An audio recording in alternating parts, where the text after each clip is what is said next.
volvamos al presente. Escribir el primer borrador de la historia de este 7 de diciembre con el ingeniero José Isabel Blandón Castillo. Buenos días, Fernando. Es interesante lo que dices de la historia para que veamos un poco esto de Pearl Harbor.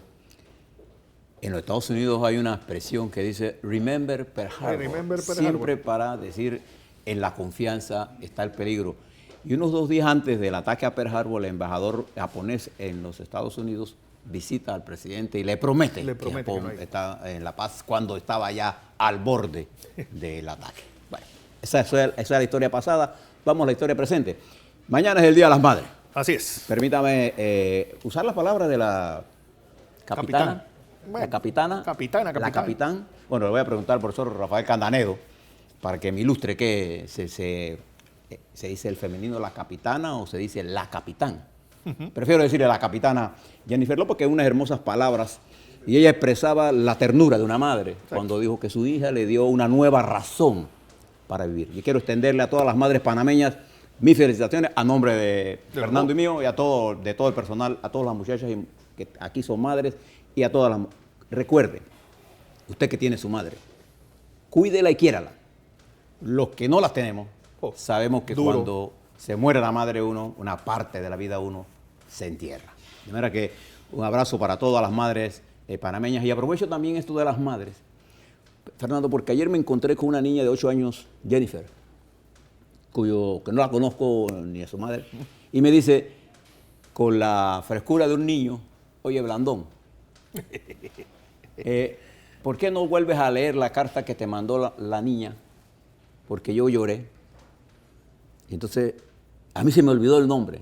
María Fernanda. María Fernanda. Entonces, voy a complacerla a ella. Aquí tengo la carta que María Fernanda, la hija de Jason Pastor, le envió a su papá el mismo día en que lo detuvieron cuando ella cumplía 11 años. 28 de octubre. 28 de octubre. María Fernanda le escribía a su padre, mañana va a ser un día triste si Jason Pastor permanece preso en esa familia. Pero para María Fernanda, muchos niños de Panamá también sienten tu dolor.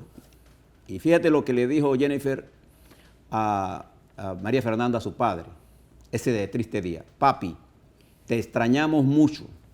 Eres el mejor y siempre lo serás. Tú eres inocente y cuando sepan te pedirán perdón. Papi, te amo con todo mi corazón.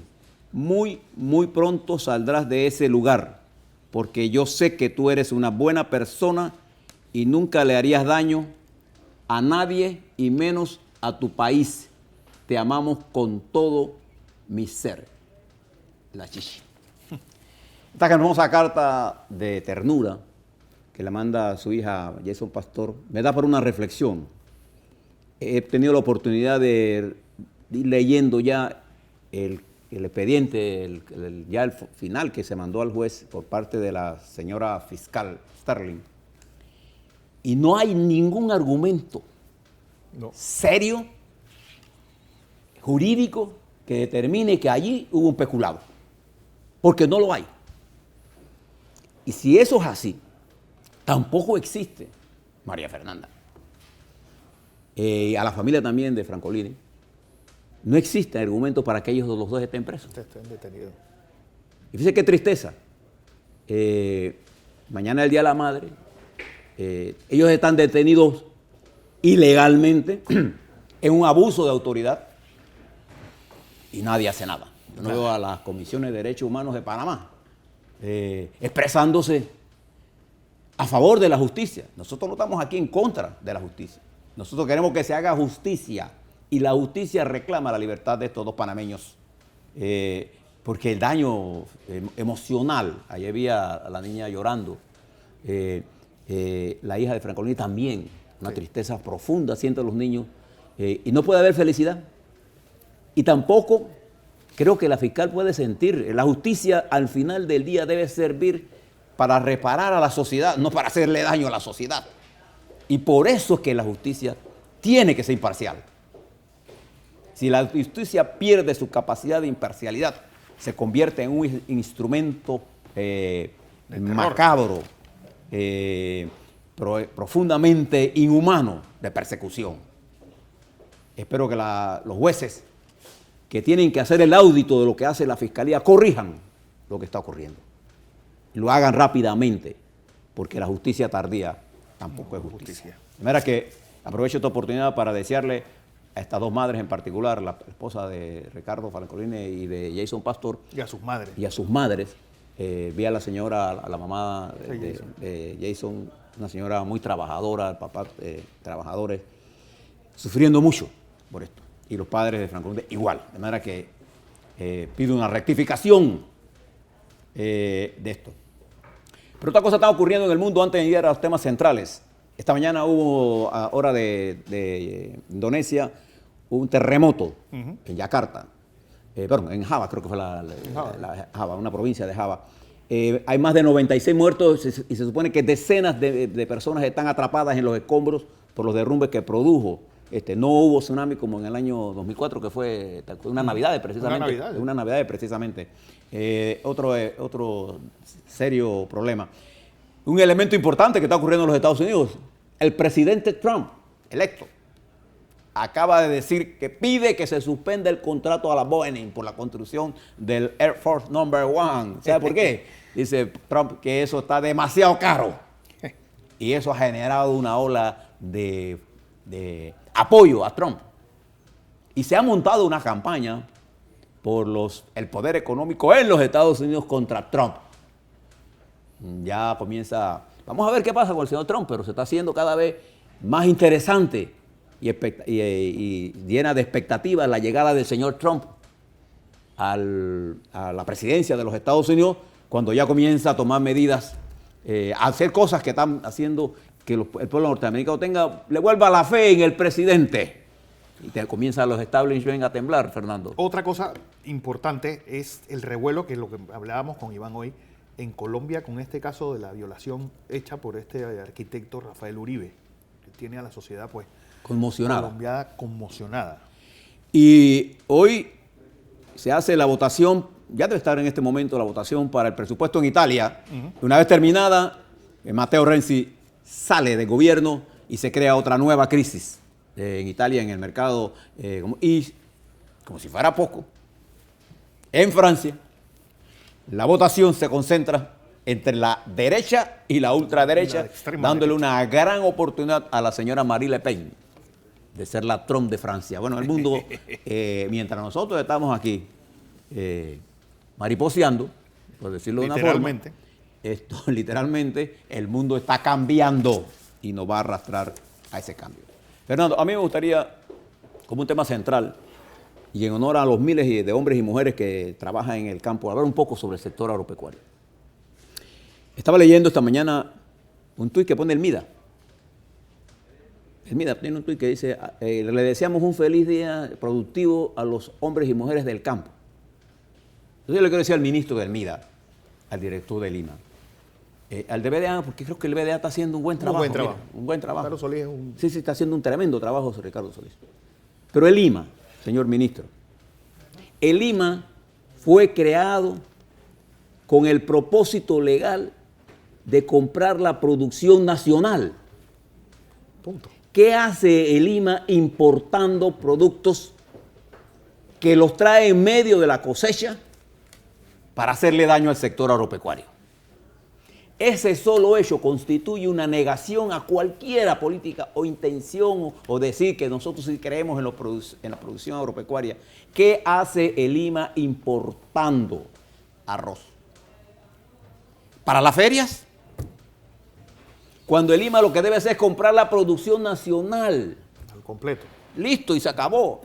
En los Estados Unidos, con gobierno, con plata del dinero federal, no se puede comprar ningún producto importado de alimento, para proteger la producción nacional. Y el señor Trump va a proteger la producción nacional. Nosotros tenemos que hacer lo mínimo. Y fíjese lo que está pasando en el sector agropecuario.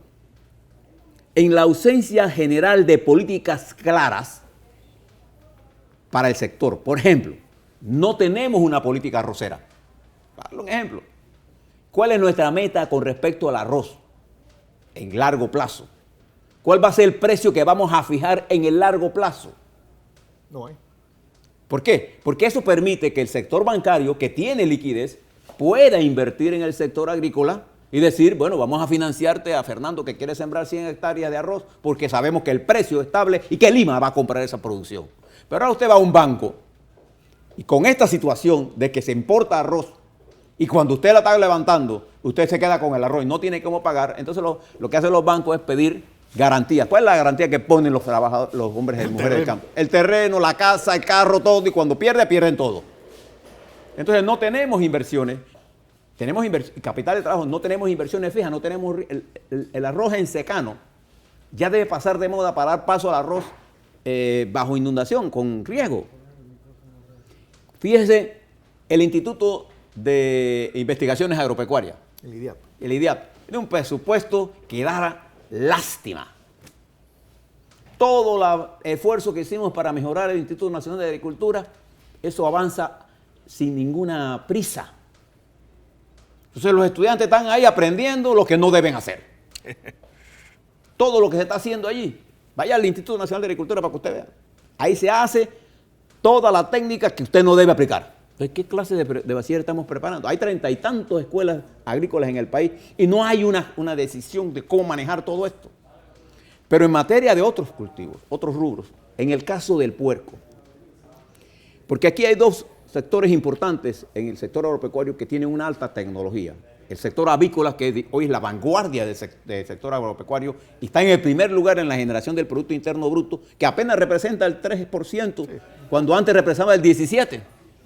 No, pero emplea más del 10% de la población. El 30% de la población panameña vive en el campo. Y la extrema pobreza y pobreza se concentra en el campo. Entonces, para poder atacar la extrema pobreza, yo no tengo que estar dando subsidios.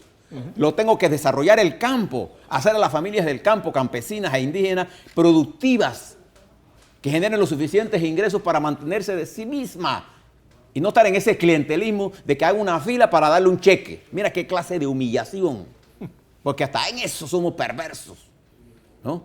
Hacer propaganda con el subsidio que le damos a los productores, a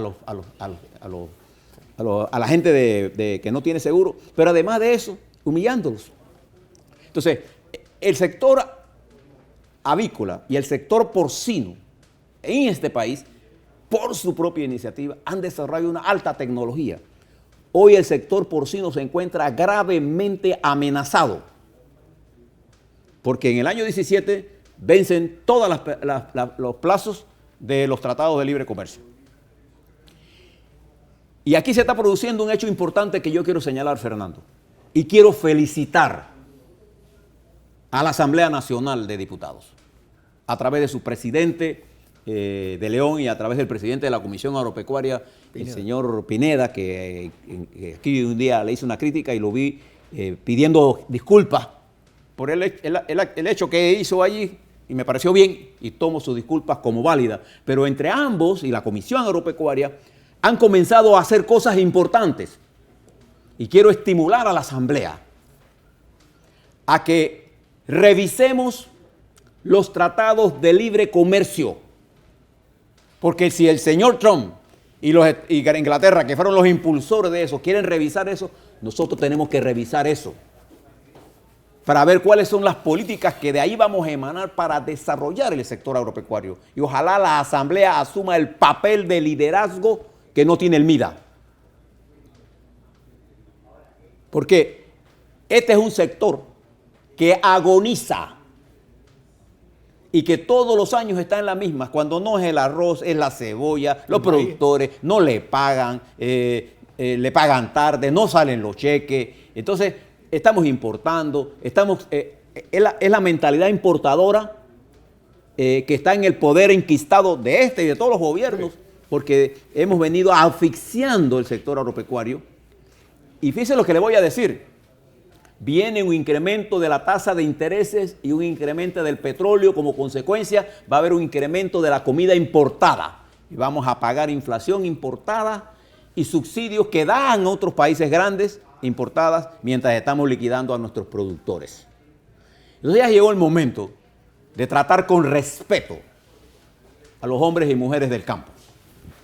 Y por eso quiero saludar, impulsar y solicitarle a todas las bancadas de la Asamblea que se unan al esfuerzo de parar en seco esta importación y revisar las normas con que se está manejando el IMA, el AUSPA, y revisar cuáles son las políticas que vamos a desarrollar y ser las consecuentes en el presupuesto. Hay que aumentar el presupuesto del IDIAP, del Instituto de Investigaciones. Hay que respaldar al Banco Agropecuario. Hay que incentivar a la banca privada a que invierta en el sector agropecuario, no solamente en el capital de trabajo, sino en capital para el manejo de infraestructura, de riego, de maquinaria. Hay que terminar la cadena fría. Exacto. Hay que invertir en el campo. No vamos a salir de la pobreza con un campo destruido, porque la riqueza se concentra en las zonas ganaderas. Y fíjate lo que está ocurriendo en las zonas ganaderas. De ello voy a hablar el viernes. Léase en el artículo que aparece hoy en La Estrella de Panamá, en la cual se habla del canal de Panamá, y los números rojo de la ampliación del canal están en rojo. Y no hemos visto ningún informe financiero de la administración del canal ni de juntas directivas que nos digan a nosotros cómo están las finanzas del canal. Con la ampliación, cuál es el monto de los reclamos y cuál es el escenario que tendríamos cuando se acepten o no se acepten un determinado nivel de reclamo. Porque hay que hacer escenarios para 10%, el 30%, 4%, el 100% de los reclamos, porque puede ser una suma de 1.000 millones más.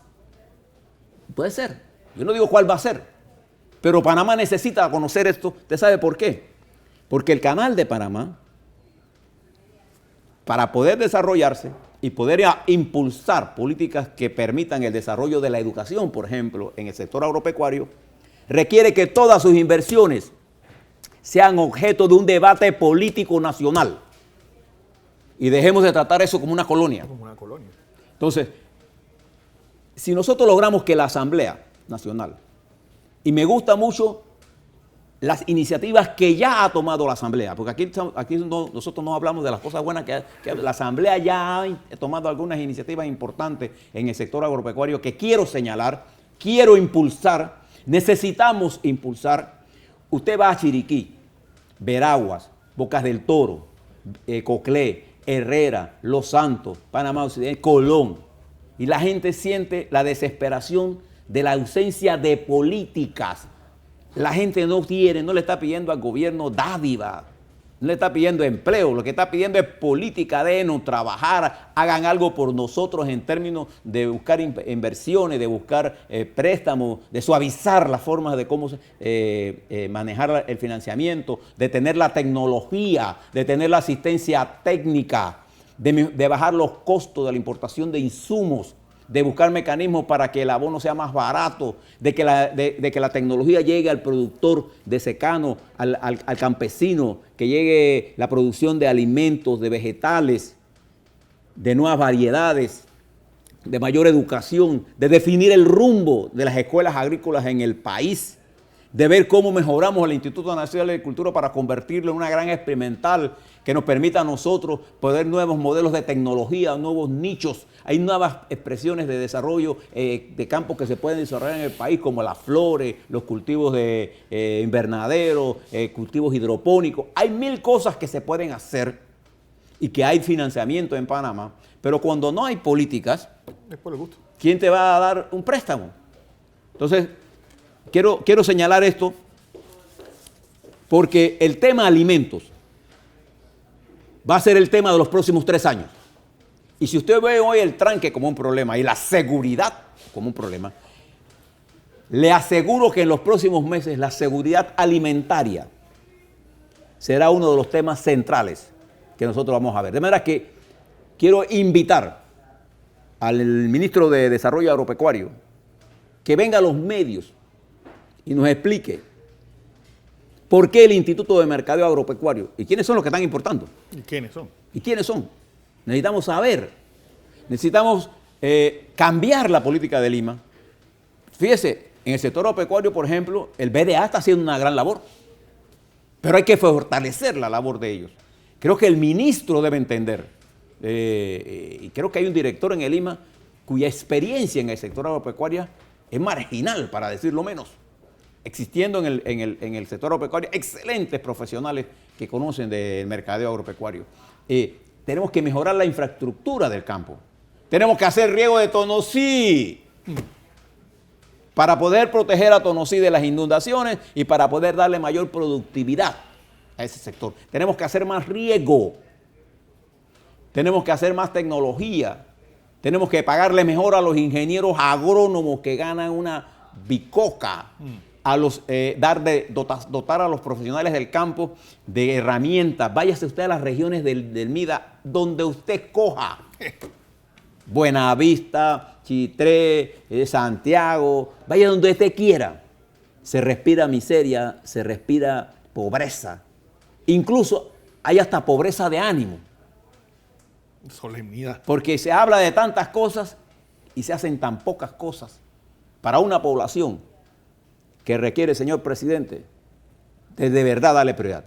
De manera que, termino con esto, al presidente de León, de la Asamblea, al presidente de la Comisión de Agropecuario, al presidente de la Comisión de Educación, no recuerdo quién es, que hay que redoblar los esfuerzos y los felicito por el camino recorrido, pero ellos apenas el principio.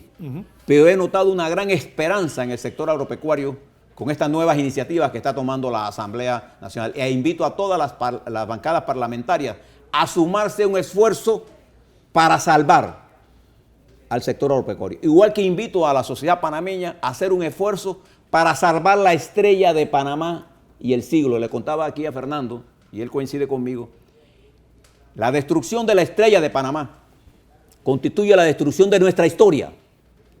Piensen nada más en la hemeroteca que está allí. Testigo de todas las o sea, la historia nacional. Y esta es una responsabilidad del gobierno de los Estados Unidos. Y que no venga el embajador aquí hasta echarnos cuento de ahí, respetarnos con la teoría que esto es una responsabilidad del señor dueño del... ¿Quién tomó las medidas contra estas dos empresas? ¿Wacker o la tomó el gobierno de los Estados Unidos? Y ya está bueno que el embajador se esté mofando de nuestro pueblo. Y es hora que la Cancillería panameña llame al embajador para solicitar que respete a este pueblo. Este es un pueblo que acaba, señor embajador, de salir del colonialismo. Nosotros llevamos a flor de piel, nuestro sentido anticolonial. No se engañe con Panamá, señor embajador. Si usted está acostumbrado a hablar con unos cuantos que le hacen genuflexiones a usted o se arrodillan frente a usted, este es un pueblo digno que supo vencerlos y recuperar el canal. Y estamos cansados de su intervención y su injerencia y su burla permanente a este pueblo que generosamente regó su sangre para liberarnos del yugo colonial de su país. Así es. No digo más. Felicidades a todas las madres.